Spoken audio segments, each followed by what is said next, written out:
take a look outside right now from the Mission Ridge camera, and not a bad start to the day on this Thursday afternoon. Let's get to meteorologist Clay Smith, who is in as Cedric continues to recover. And so right now, Clay, looking pretty good out there, but some areas could see pop-up showers a little later today. Yeah, Latrice, that's kind of what we're going to see. In fact, the next couple of hours, most of us probably going to stay dry with some sunshine, and that sunshine really helping temperatures to climb up into the 70s, 75 in Athens, 76 degrees in Dalton, and 77 degrees in Cleveland, with the winds out of the southeast at about 9 miles per hour. Later today, again, we're not going to budge too much more. I think temperatures may top out closer to 82, 83 degrees if the clouds don't start to build in, but overall it is going to be a mild day, very typical for this time of the year. And as for the cloud cover, you can see some of that starting to build in, especially over North Georgia, back into western North Carolina. And right now the radar primarily dry. We're not seeing a whole lot of green, but there are some showers starting to develop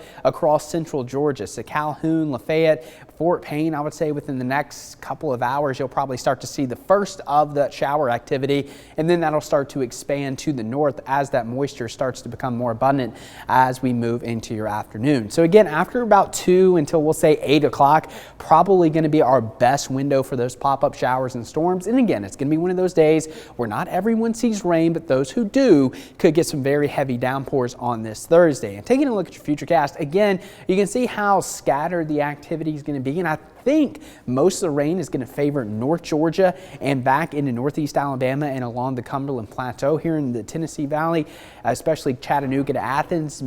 Probably going to be more spotty activity, but again, it only takes 1 or 2 of those storms to develop and you can get some really heavy rain. So that's a trend we'll be watching through this evening. You can see by 7 o'clock still some pretty good rain ongoing across portions of Georgia, and then as we go into about 10 o'clock, 11, other than a few spotty showers, the rain's going to be done for the night. We'll have clearing skies, maybe a little bit of patchy fog developing overnight into Friday morning. And then for your Friday, it's actually shaping up to be a really nice into the week. Now there could be a few spotty showers, mainly favoring those places in the higher elevations and mountain communities, but overall we're going to keep Friday's rain chances at about 10 to 20%. So most of you going to stay dry as we go into your Friday. Now for today, the severe threat going to stay across northwest Georgia and portions of northeast Alabama.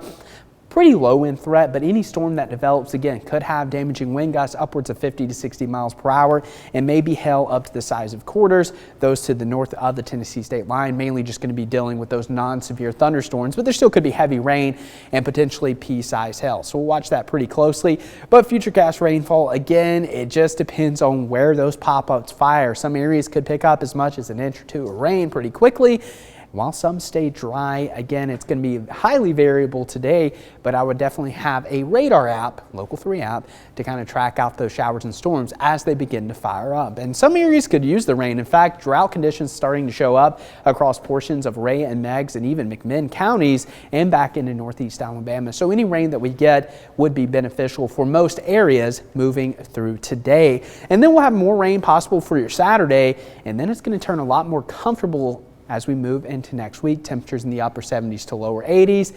Plus, we're going to have dew points falling back into the 50s. Before today, 80 scattered showers and storms firing up this afternoon. Tonight, most of the activity winds down, lows of around 60, a very comfortable night.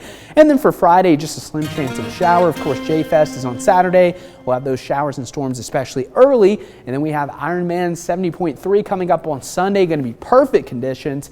And then we'll continue with that nice weather moving into next week, Latrice.